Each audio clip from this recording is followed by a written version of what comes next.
I'm Jim Czek. And I'm Renee Merrifield. And we're here with Beyond the Ballot. It's Tuesday, September 23rd.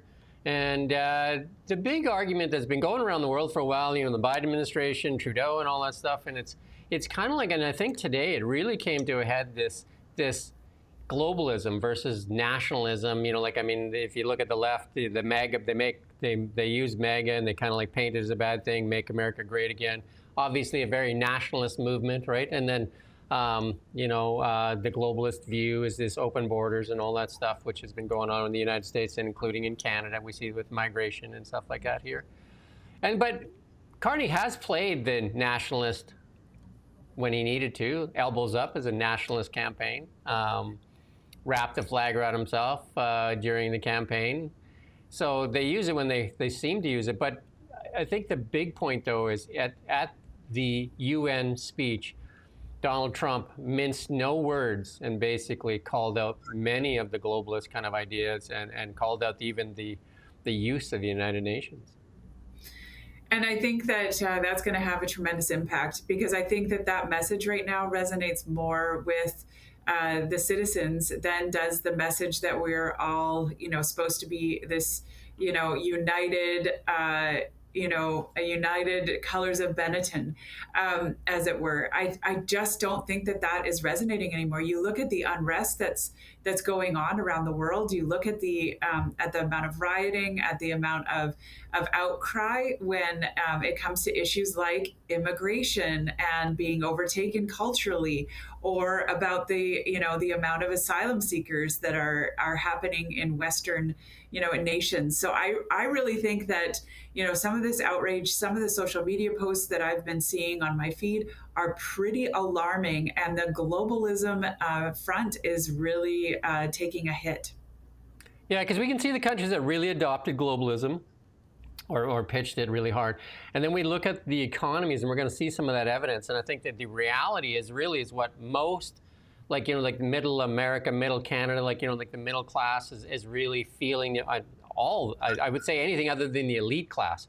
Most Canadians, most Americans are really feeling the effects of what globalism promised. And you can say that same thing in the UK. There's riots in France. There's massive protests in the UK. And we're seeing this in Germany with the standard of living. And in Canada, 89% of Canadians now $200 away from meeting their monthly obligations. We're seeing the effects of what we've done for the past 10 years, which is in more this kind of a globalist purview. The climate agenda was a big part of that as well. Yeah, indeed, and I really think that this is not the end. This is the beginning. I think what Trump allowed everyone to do was to say the quiet part out loud, and is going to even embolden some of the opinions that you're seeing from largely the right now. The right is really being seen as this anti-immigration, anti-globalist, side of politics. But you're also seeing them being incredibly successful. In some of the nations that have farther right leaders, you're seeing their economies thrive. You're seeing some of their, crime rates as some of the lowest. So I do think that there is going to be some definite lines drawn between what's happening on the ground and in their communities and what these politicians have led us to believe would happen.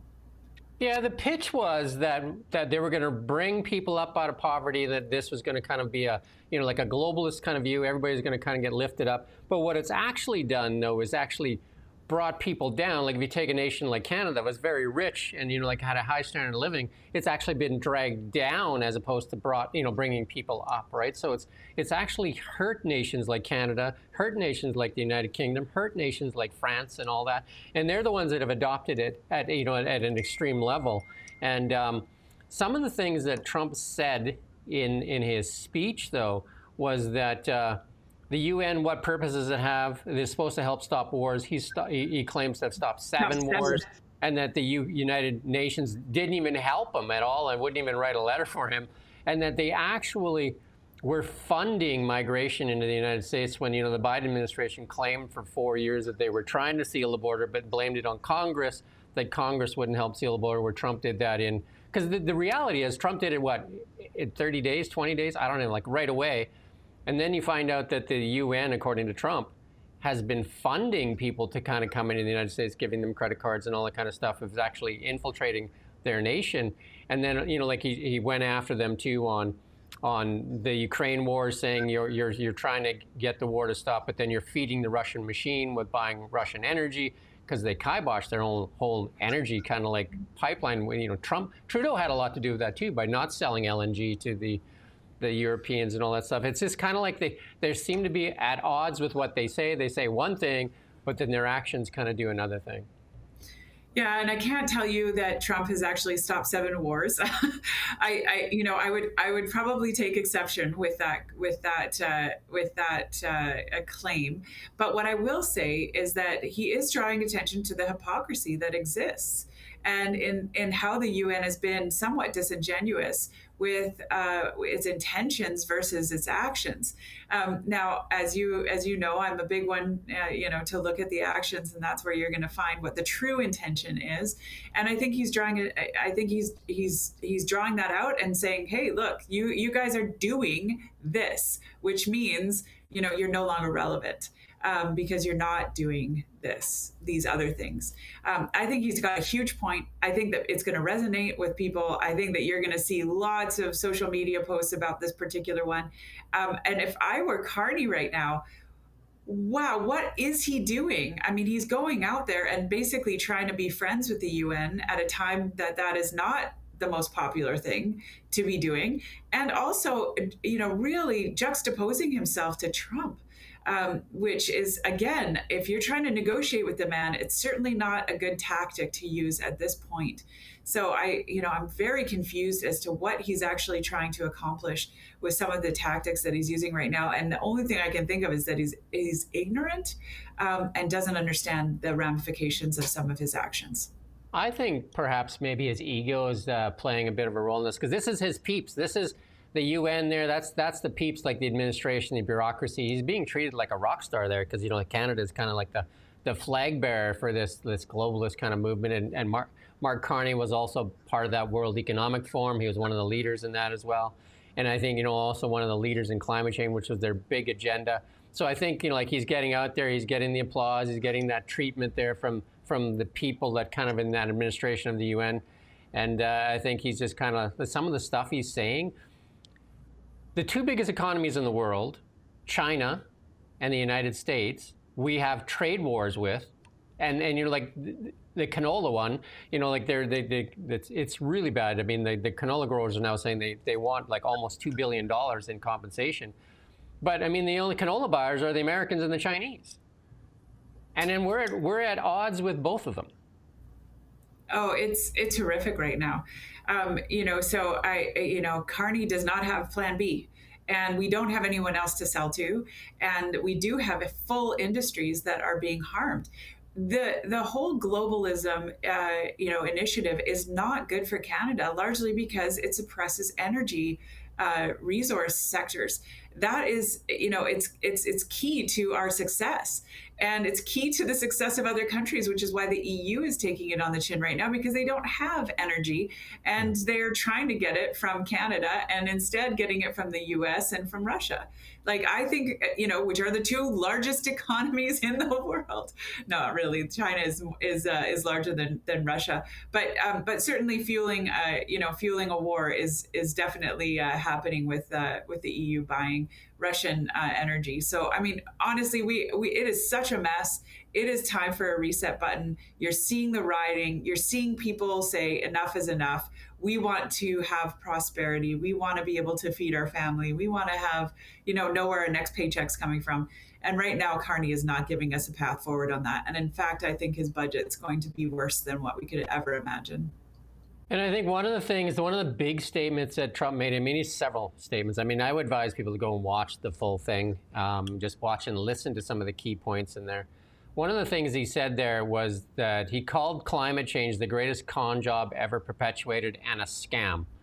And Canada has basically been using that agenda for the past, through the Trudeau Liberals, and I don't think Mark Carney hasn't walked away from it at all. And there's a clip, I think we might play it later here, where he said that there's companies in Canada that have invested big in climate change. So what do we say to them? And that one company comes to mind for me that's invested big in climate change, and that would be Brookfield, right? Brookfield.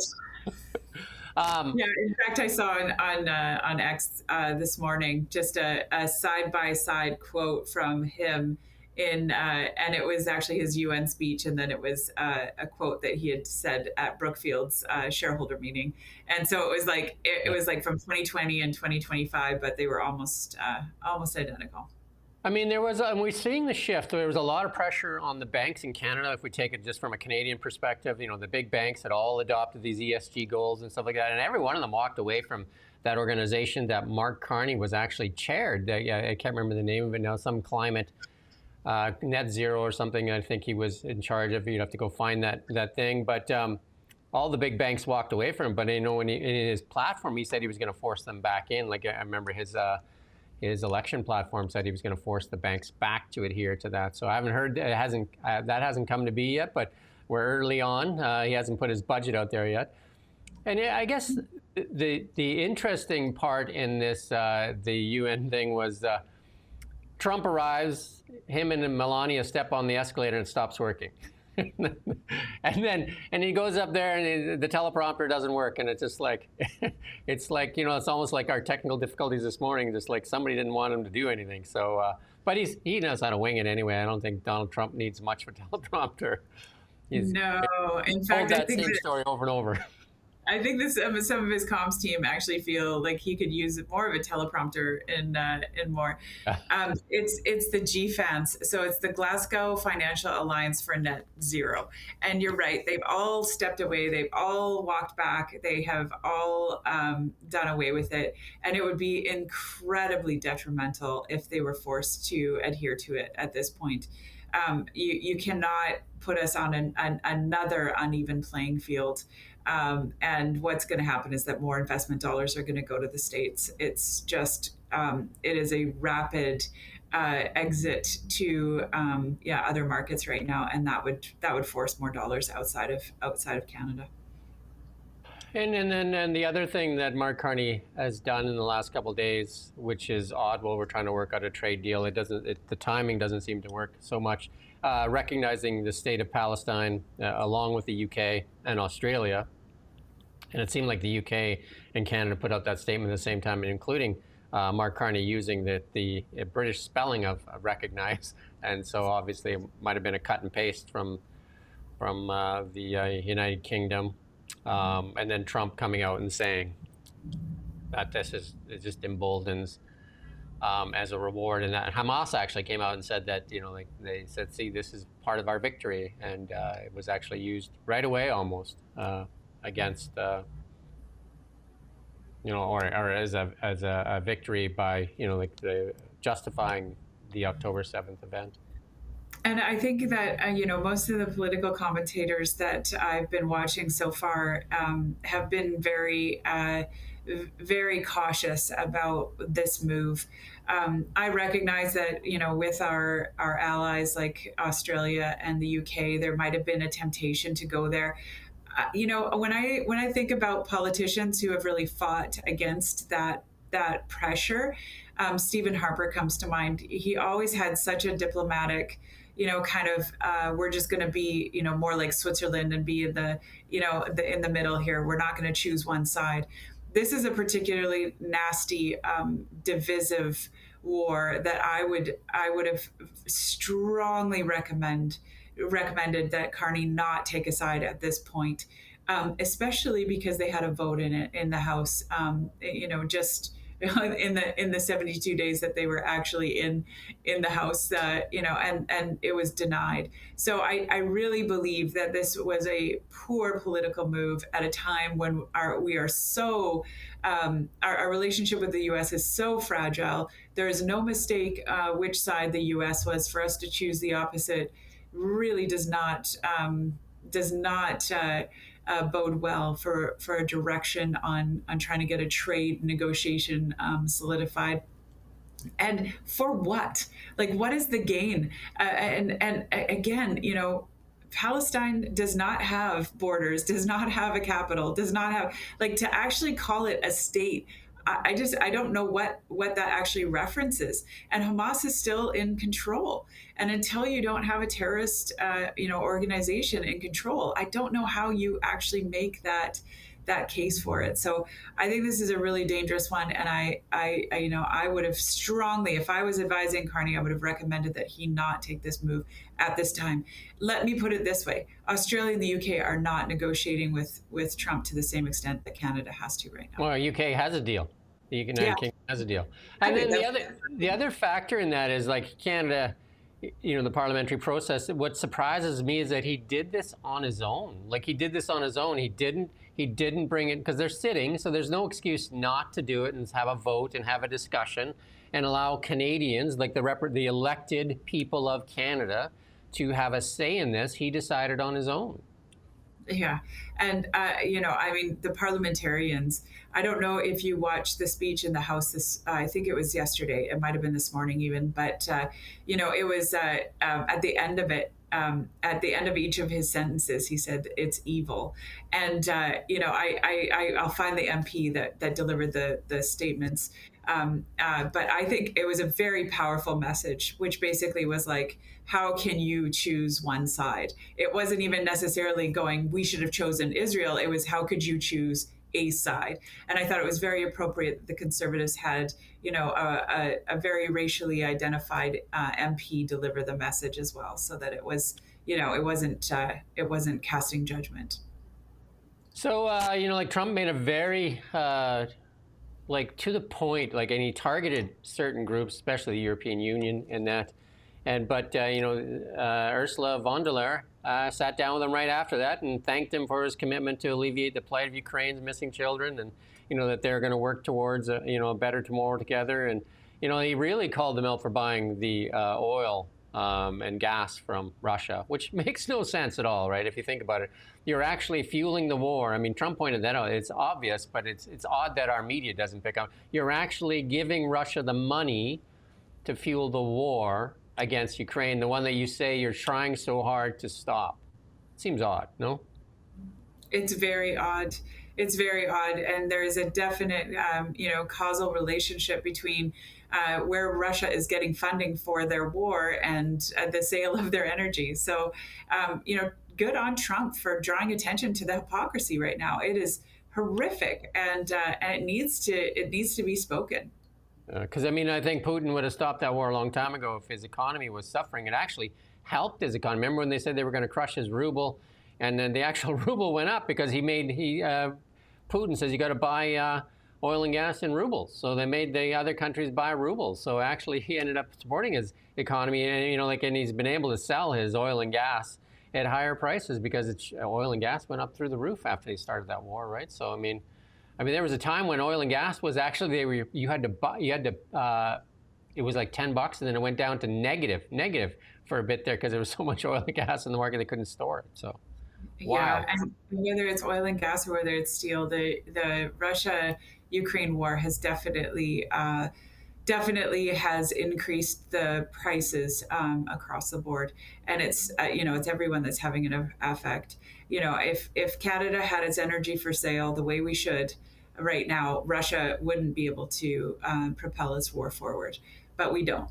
So therefore, Russia is a viable option for the EU. So the Liberals, a lot of pressure on them by Poilievre to come up with the bail reform. We've seen it. We've done the interviews with even Mayor Tom Dias here talking about bail reform. This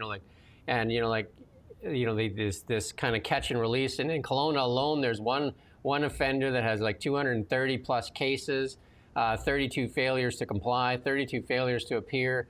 And I think just a small group of individuals are responsible for about 1,500 crimes. And this is played out throughout British Columbia and Canada, and asking for bail reform. But Sean Fraser said, well, we'll do that later, but let's get this one out here first. And it's the hate speech or the Hate Act, and now some BC Civil Liberties Association and Canadian Civil Liberties Association said this law could criminalize peaceful protests simply because they're seen as disruptive, which brings out the Freedom Convoy and stuff like that, right? So it seems odd that that's their first target, as opposed to catch and release where we've seen a young girl, 3 years old, I think you corrected me that time, was 3-year-old girl that was raped by a repeat offender, homes broken into, a father killed in front of his children, that this would be the one that they would go to first. It seems odd. It's not just odd, it's absurd. It's absurd. And it's not what people are asking for. People are not asking for a hate speech law. People are asking for their streets to be safe. That it is so baffling to me how out of touch this Liberal government is right now. And I don't understand why. I mean, Sean Fraser, whether it's, threatening the Constitution and the notwithstanding clause, or whether it is, it is putting forward this hate speech law, which really has no relevance right now. This is not one of the top items that Canadians are thinking about, or that is affecting their lives today. So why they are choosing this path, it's just aimless. And it seems like clearly Carney has not had the positive affect that we thought he possibly could have. He is not taking us off of virtue signaling, taking us off of the soft edges of the left agenda. He is simply allowing that to run rampant, and at the same time not giving us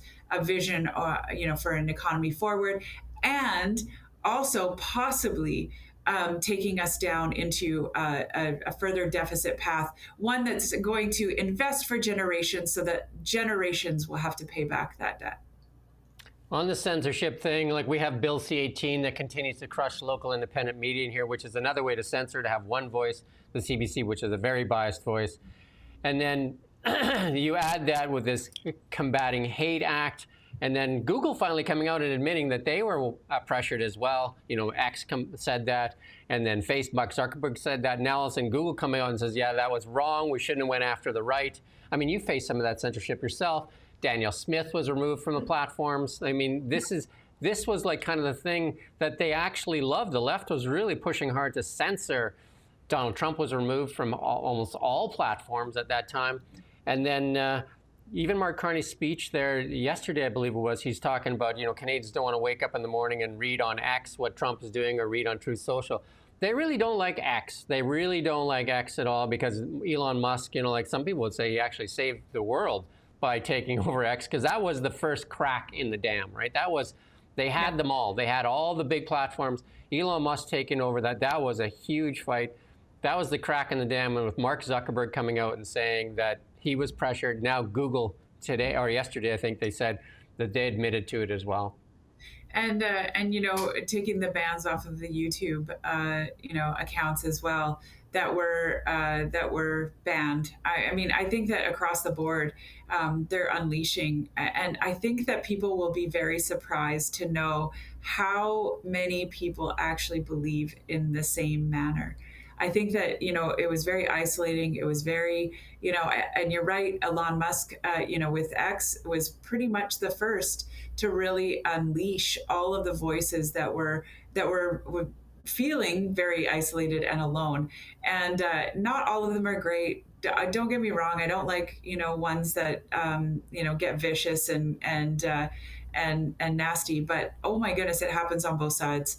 And as someone who was on Twitter before, and it was through the DMs, and it was through the text messages, and it was through the emails, and through snail mail even, that I heard a very different voice than what was being telegraphed on media and what was being telegraphed on social media. Social media, I mean, it was vile, but all coming from the left.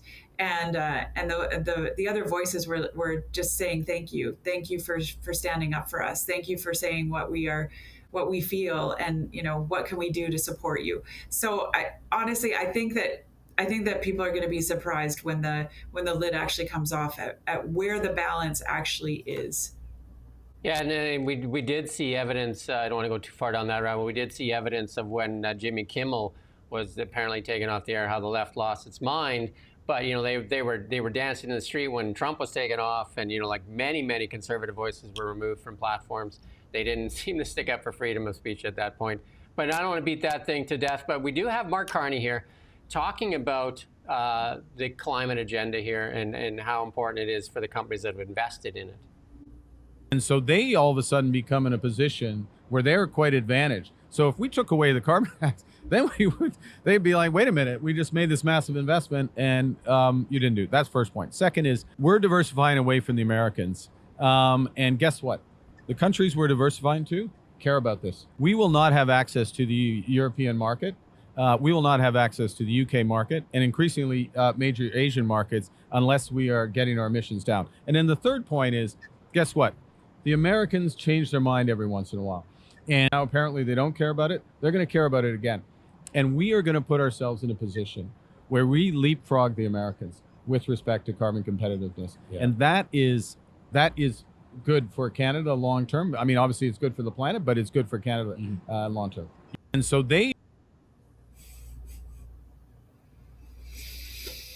is absurd. It's absolutely absurd. I mean, the deals that have been struck with Japan and the EU for the oil and gas markets with Germany will absolutely say that Carney is wrong. And the lack of global competitiveness in ferry production will tell Carney that he is wrong.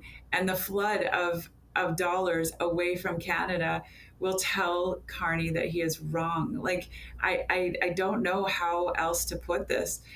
We have lost the battle, and there is no battle to be had anymore. People are walking away from the battlefield, and they're simply saying we can't compete and we can't make money if we continue on this agenda.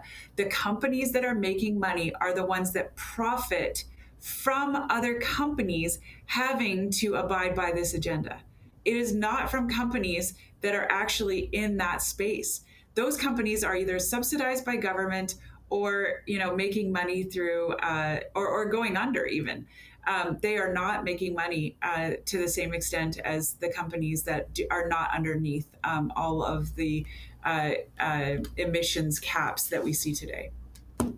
Well, we know that Brookfield is one of those that made large investments, carbon credits and all those types of things. And it seems like even Europe right now, who sabotaged their own economy for this climate agenda, seems to be changing their tune a little bit here. Because when Trump was in there with Starmer there, he was even talking about reopening the North Sea and stuff like that. And obviously, the EU buying natural gas from LNG from the Americans and all that stuff. Yes.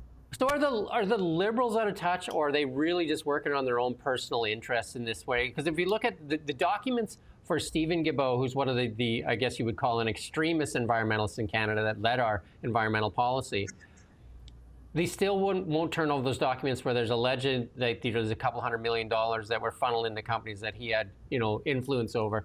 They still won't release those documents. And how can you say that this is all good if you won't even release those documents? And then I guess the second question is, why wouldn't you release the documents, even to take even that shadow off of it, right, of how great the climate agenda is?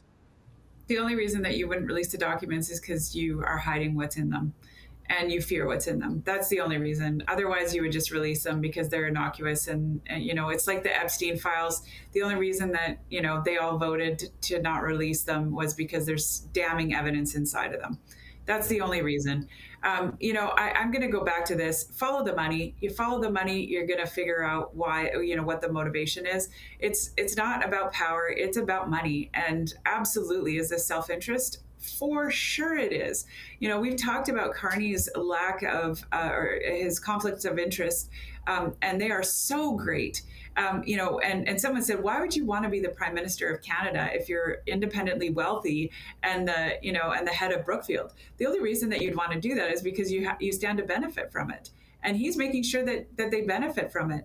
I don't think he realizes how precarious this is. The last poll that I saw, the environment ranked, I think it was number 7 out of 9 in terms of priorities for Canadians. Canadians are struggling right now to put food on the table. And when you are struggling, you are not thinking about, making sure that the globe is all, protected.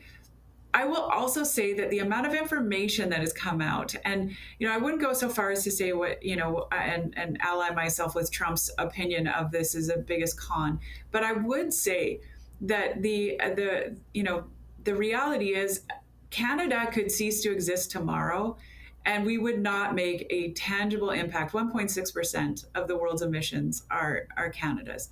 That is not a tangible impact on the whole globe. So why we would, cut off our noses to spite our faces with our energy sector right now, and instead, look at how we could lower global emissions by actually providing LNG to India and to China and to the EU, is beyond me. And this reeks of agenda from Mark Carney. And, I don't want to be right on this one. I don't want to be right. I know that you and I on election night, I was like, has no one read his book Values?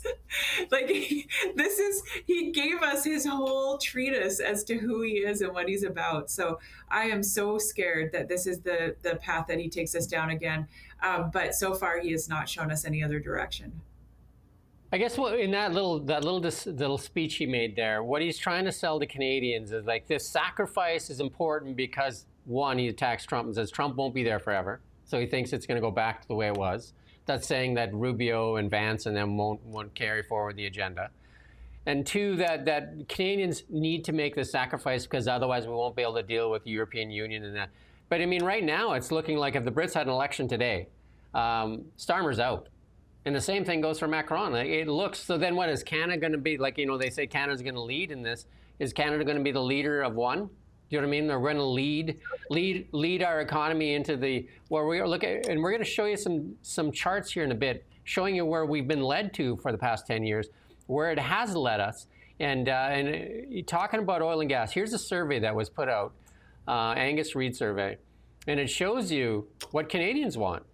Mark Carney just told you what he wants, but this is what Canadian wants. And this is, like the CPC mostly want oil and gas. And then the Liberals they want, there's more Liberals that want oil and gas. The only ones that don't want the oil and gas is the NDP and the Bloc. And the Bloc, I think, just uses that to just get whatever they want. You know what I mean? They use it as a card to like, give me more money, give me more of this, or I'll vote against everything, right? So yeah, they use that as basically their trump card against the Albertans, and Alberta just keeps giving them money. So I totally Here's agree. the chart. Here's the chart. Like, I mean, this is the thing, right? This is where 10 years of Liberal leadership has got us. This is the moment right here. Yeah, and then somebody tells you that that this is working. Like Mark Carney says, we're going to lead. I'm just like, where on this chart is the leadership? And here's the more troubling part of this. Right now, we're probably in the biggest technology revolution that our generation has ever seen, bigger than the industrial age. And we're talking about the AI and technology. 85–90% of the largest technology companies in the world are located in the United States of America, and you can't see second place with a telescope. Like, there is no second place, right? There's nobody to rely on. They're all there. NVIDIA is like one of the most important companies in the world. Actually has a GDP, I think, higher than Canada. I could go on and on. Like all the Tesla, all this most important companies. Yeah.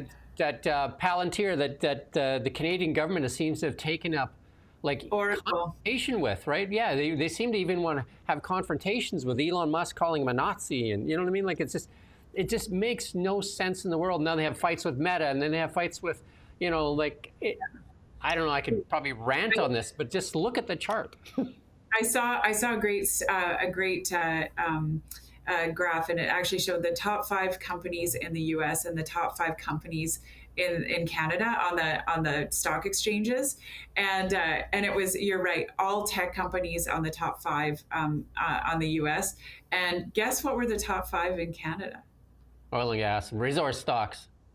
Banks. Oh yeah, the banks. Yeah, but right underneath that, there would have been the reason. But a lot of them left, though. They left and they went New York listings, right? Barrick, Kinross's and all that stuff, and it's we don't have much left here. But anyway, I want, if you get into an argument with anybody on this stuff, this is And I always say the market speaks the truth. The market speaks the truth. And this is Joe Kernan from CNBC talking to Hakeem Jeffries here. Inflation rate itself was 2.7% in the most recent read year over year versus it got to a high of 9% under Biden. Stocks are at record highs. Unemployment is 4.2%. That's full employment. The GDP was 3%. The border is actually secure. We've got trade deals with EU, Japan, many more in the works, and trillions of dollars of foreign investment coming here. Iran's nuclear ambitions have been set back indefinitely. And I just wrote down a few things. So I just have to ask you, where is the calamity that you're talking about? And it almost seems like for Democrats, socialism is the answer to these problems. Or, I don't know, what, an end of democracy or something? We just don't get it. Yeah, and having friends and family still down in the US, what they tell me is that things are still going pretty well. Like, people have jobs, people are pretty, and they don't like Trump. And, there's not a lot of like, oh yeah, I just love who he is. But most people are not against what he is doing. So I from that perspective, I don't see. I would have to agree with the minority House leader, because I honestly see a lot of metrics. The U.S. we would not even compare with the U.S. right now. Our metrics are all. I mean, I would struggle to find one that would be better than the U.S. right now. Well, our unemployment is over 7, which is like near disaster. Our borders are not closed. Our GDP was negative, I think, the last quarter. That chart I just showed you. Investment plummeted. The most important one, you and I talk about this all the time, the capital fleeing Canada. That's the big one, right? That's the big one. You're involved in development, and we're seeing development, which was really the engine for Canada outside of resources, right? It's the engine is property development. And that is, the cranes are coming down, the cranes are not going back up for that most part. We're seeing high mortgage defaults in Vancouver and Toronto and that kind of stuff. It's like housing is where the majority of Canadians have their wealth. And right now it's a scary spot. And so you can gaslight all you want, but the actual thing, like the markets don't lie. And the stock market's made like 48 new highs in the past couple of months. Like the stock market is going up. And the one that you can't argue, it's the trillions and trillions of dollars that are going to the United States in investment, and the jobs that will come from it. Like the Meta's building a data center that is bigger than Manhattan. Like, think about that for a second. It's bigger than this, like Manhattan. Like billions of dollars. NVIDIA, Oracle, all these things are just huge, huge investments into the future, right? Into the future of what's going on. And that's the big thing. And then, when they tell you all this other stuff, and then if I was a liberal or a CBC, I would say to Mark Carney, you did it yourself. You moved Brookfield to the United States to access capital. You said it. It's in the letter. It says, we moved Brookfield to the United States to access capital. And then his own investments, like over 90% of his investments are in the United States. The United States, like, keeping in mind, the United States is the biggest economy in the world. It's also where capital goes, right? It's the biggest stock market in the world. It's where capital goes. It's where people list, even Chinese list their companies on there. It's the biggest military machine. It's so many things, and it seems like our prime minister doesn't recognize that fact and is all about virtue signaling and wants to stick a stick in it all the time so that he can get some applause from Rosemary Barton. Yeah, and I love the rant, Jim, because it is truly, people need to wake up. Canada is falling so far behind. There is no hope. Our kids don't have hope. Our kids, I read an interesting article about what the difference is between, Gen Xers and the, Gen Zers today.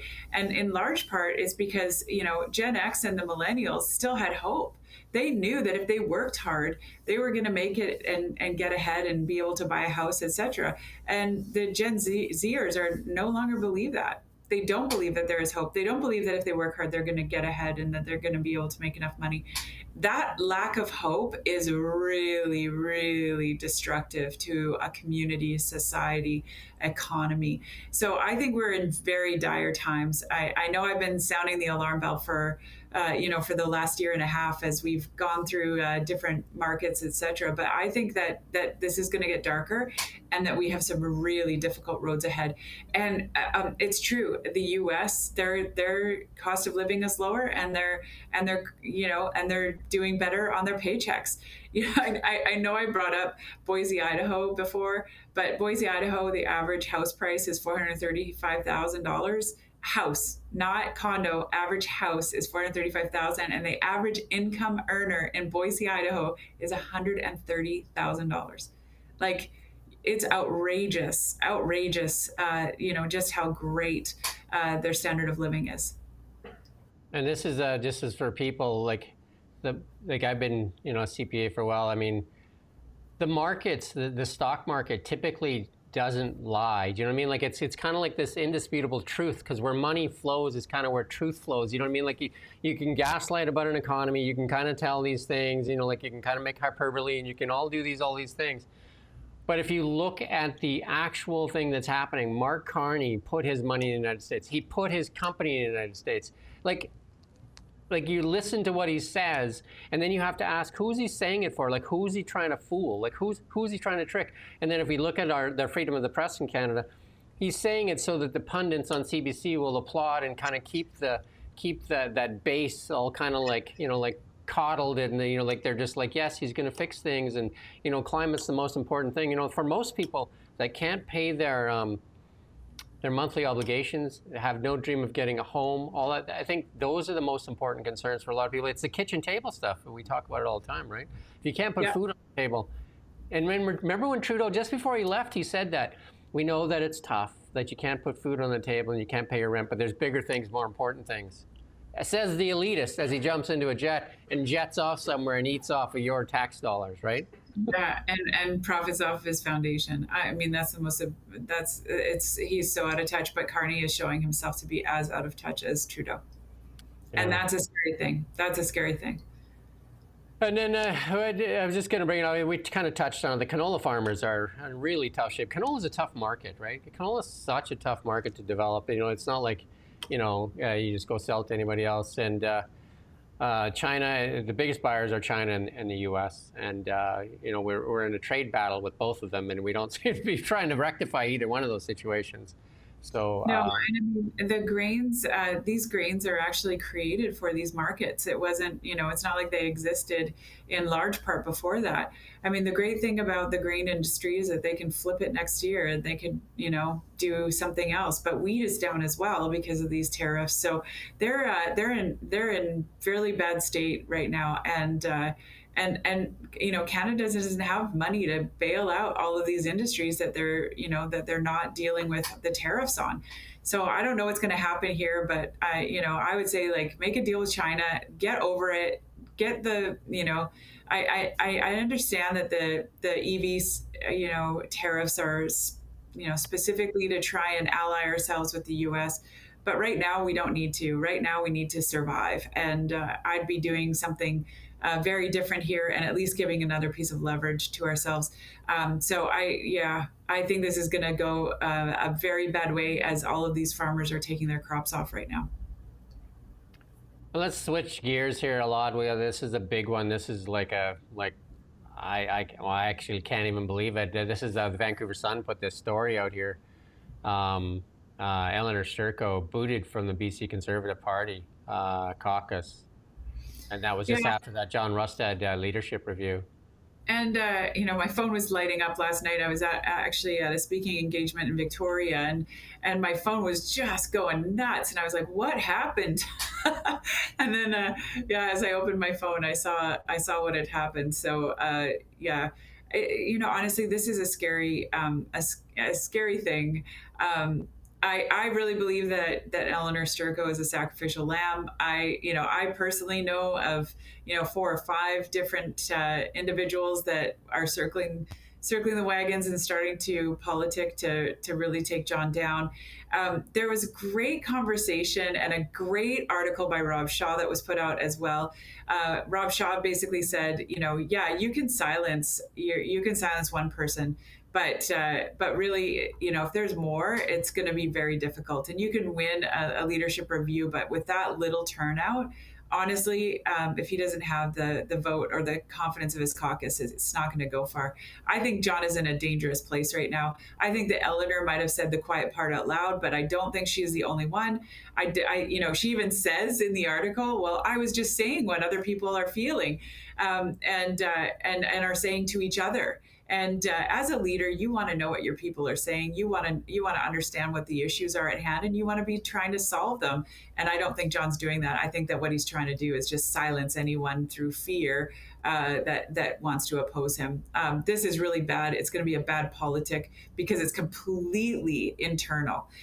This is not something that was ever seen outright, outside of the internal workings of the caucus. This is something that literally was just inside ball, and I think that it's not going to wear well for John. This is the gift that keeps on giving for the NDP, though. David Eby and the crew there can almost do anything they want because they're just like, hey, as bad as we do, you guys just are in no position to kind of come in here because, in the election, you and I did the election coverage too. In the election, we also interviewed. I interviewed Falcon and Rustad several times. And I talked to them privately, and the handoff when Kevin Falcon, the party that you were part of, when Kevin Falcon decided to drop the BC United out, he decided to take the party out as well as himself. He decided that on his own, it seemed like. He decided to do that. And then, he basically handed the ball to John Rustad at the 1-yard line, but John just threw the ball on the ground and says, I don't need it. And we saw what happened there with, 2 weeks to go, no communication to strong candidates that were, part of the BC United. And then, trying to put the best team forward, they decided that they didn't want to do that and stuck with some loyalties. And I think if they would have done that, they would have, been in government right now, I believe, because some of those races were very tight, right? I think that if he had done that, we wouldn't have a one BC party. Because none of those people would have ever seen a ballot because they are one issue politicians, and they really have they should not be where they are today. So he wouldn't have that issue. If he had been a consensus builder and built a larger tent and built out those individuals, I don't think he would also be kicking Eleanor Sturko out right now. From the outside, Eleanor is a star candidate and star MLA. She's done great work. She's been very successful. So for him to now then punt her over politics and over being threatened by her, I think just shows his weakness and shows how close to the edge he actually is. So I'm just going to put this out there that whoever is the next leader of the BC Conservatives, I think they should welcome Eleanor back with open arms. She did represent, farther to the left of the Conservative, right wing, but a big tent should be a big tent. And she wasn't kicked out because of her politics. She was kicked out because of her politicking. And I think that a threat to the leader should not be a reason to be punted. Isn't the reality of the situation in British Columbia is a more kind of like a center kind of like population, like a more centered, even maybe center left a bit? I mean, like you say yourself, like you're conservative for the financial aspect of it, but also liberal leaning as far as, like the social parts of it. And I think that is, I would say, is the typical British Columbian. And you need somebody that can kind of facilitate, like you say, the big tent to bring people together. And we've seen a couple of examples where John Rustad has done the opposite of that. And I would, like the Kevin Falcon thing, that was a huge opportunity. Just a Zoom call, that's all it would have taken, hey? And you would have said, you got everybody on both parties together and said, hey, whoever wants to drop out right now, drop out. And you probably would have got 10 people that would have just dropped. And it's, okay, let's figure out a system where we can figure out we can put the best candidate forward, because British Columbia is more important than our egos. That's the only line you needed to say. British Columbia is more important than our egos, right? I can't have all of you, but I need every one of you. Like, you know, how do you rally the troops, bring everyone together, build consensus, like, you know, give room and voice? Like, oh my goodness, he just needs some leadership. But, you know, from the get-go, I've said John is he is not going to be the strongest leader. And we've seen that, that's why they still have issues. And in the absence of leadership, true leaders will fill the void. And I think that's where he was a little bit concerned about Eleanor. Yep. And if my advice would have been, or if I was in that position, I would have said, I'll even follow my own sword. I'm willing to put my leadership up to the test as well. So let's put the best team forward, the best leader forward, because British Columbia is more important than another 4 years of the NDP party. But no, what we saw was it was ego. And what we saw, it seems like what we're seeing right here again is, because I just interviewed Eleanor Sturko, very strong, very well spoken. You see it in the issues. I think, maybe he sees her as a threat because she definitely could, take on a leadership role. She's a very strong candidate for sure. And but it seems like short-sighted to attack. Even if you're in a company, there's somebody good in your company, you don't want to promote them. I mean, you don't fire all the good people, do you? You just say, hey, that person can take my job one day, I'm going to fire that person, right? So all we have is really bad people working here, right? Yep, that is a bad leader. That is a bad leader because they're so insecure and they're so weak that they actually will just silence anyone that opposes them. I think this one might come back to no different than Kevin Falcon with his famous tweet, I guess, according to the two of them when they when I mean that whole thing, the United Party fell apart because of that, right? Because of that tweet between Rustad and Kevin Falcon. Well, that was it. The tweet was, it wasn't a tweet, it was a text message, I believe. And the text message did not come from Kevin. So it's, that was a lie, but, and I'll call it a lie because I actually saw the text message and I saw the one that John was referencing. So that was a lie. A reporter actually asked him to produce it and he did not. So that tells you right there. If it was there and, he would have been more than happy to show it. So at some point, egos can't be the biggest thing. But again, the beneficiary of this is definitely the NDP party because... Yeah. And we need right now politicians to be thinking about the Canadian public. We need them to be thinking about the British Columbians. Really, Danielle Smith does an amazing job at thinking about the Albertans.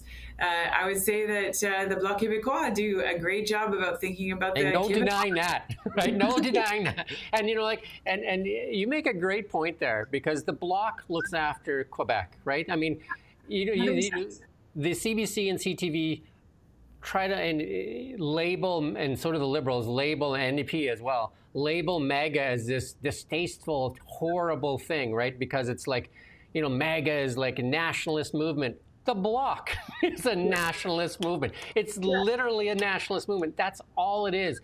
They call themselves their own nation. It is literally a nationalist movement. And where's the attacks on the Bloc? None. Totally. None. And, I'll leave us with this today because I know we're running out of time, but I was golfing down in the States during Trump's first election, or first term, I should say. And I stepped in it. I was talking with this lovely couple that we were golfing with and talking about Trump and what they thought of him. And they were like, well, we don't really care. We really like him. And I was like, but isn't he kind of a bully? And they looked at me and they said, well, yes, but he's our bully. And I think that's what, generally there's a lot of tolerance for a leader that is working on the behalf of the people. And right now we just don't have that. That's why Evie is on such thin ice. And, honestly, everyone needs to be listening and watching for what's going on with the Heritage Act right now. Very scary changes to it that are being put out in policy documents right now, and kind of piggybacking on the Cowichan decision, piggybacking on the Haida Gwaii new legislation. Very, very scary for what it means for property rights in British Columbia. Hopefully the government of Canada picks it up, but they haven't yet. So a lot of concern over where we're going right now, and nobody really seems to be defending the rights of the general public. And yesterday I was on a briefing call with the minister, and I loved the policy person that was on there from business. And she kept saying, "But minister, your job is to act in the best interest of all public."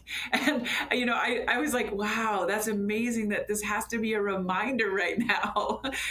So scary times right now, and we got to keep our face forward. We are the deciders because it's a democracy, and we get to vote. So definitely have to keep eyes and ears wide open and talk about things that we are seeing and hearing. I do want to just tell people to listen with your common sense, listen to the gaslighting, make sure that you're aware of what's going on, and then look at the real hard data that comes out of it. I know the one last thought I'll leave with is Mark Carney, in one of his speeches in New York there, he said that, come to Canada because we have some of the most competitive tax regimes in the world. We just dropped our capital gains tax. And I'm just like, literally, you just said that? You just said that? You literally advised Trudeau to increase the inclusion rate to 75%, and then you rescinded it before it even became law. Yeah, and now you're bragging about it. But what it does do to people, it takes away certainty, because one day you're just going to do this and that. I mean, that is the certainty most people look for in capital. So even if you think that is a plus, you shouldn't have said anything about it, right? Because better not said, right? Totally. No, agreed. We need a lot more certainty. And right now, we're seeing that across the board in other countries. All right. Thank you, Renee, as usual. That's been great. As usual, we had a great discussion, and hopefully we can help people at least question what you're being told, right? At least question what you're being told. Thanks so much, Jim, and thanks Now Media. Yeah, and thank you for watching Now Media.